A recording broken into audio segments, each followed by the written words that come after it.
Hello friends, in this small experiment in the hotel room with this study lamp that I have and with this TV that I am having here, I'm going to talk to you about the diffraction and the chromatic aberration that happens with the diffraction grating.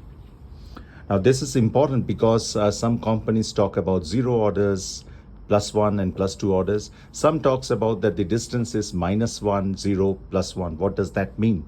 So let me put this on, this study lamp on, and what you are seeing is that the light is traveling and reaching the TV, and the pixels in the TV is a source of diffraction. You know, they work as a diffraction grating.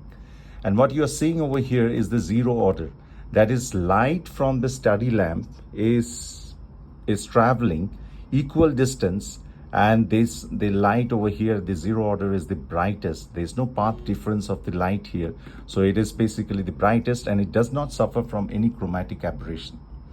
But as you move from the zero order to the +1 order or the +2 orders, or the -1 or the -2 orders, you find chromatic aberration. The +1 order suffers from less chromatic aberration than the +2 order.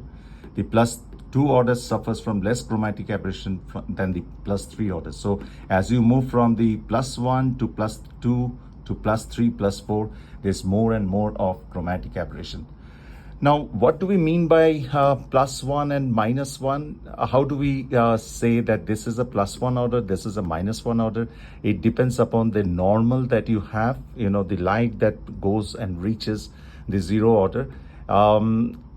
The positive angle creates a +1 or a +2 order. The negative angles creates the negative orders over here, the minus orders over here.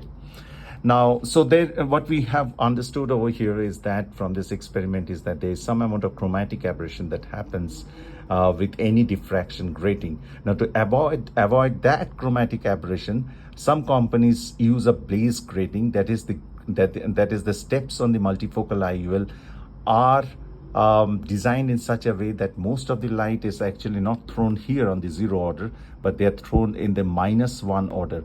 So the -1 order becomes your distance, the zero order becomes your intermediate, and the +1 order becomes the near.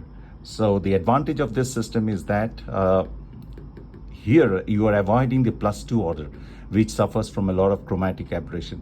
But the challenge over here is that, you know, the distance suffers from some amount of chromatic aberration because you move the distance from the zero order to the +1 order. So there's no free lunch in optics.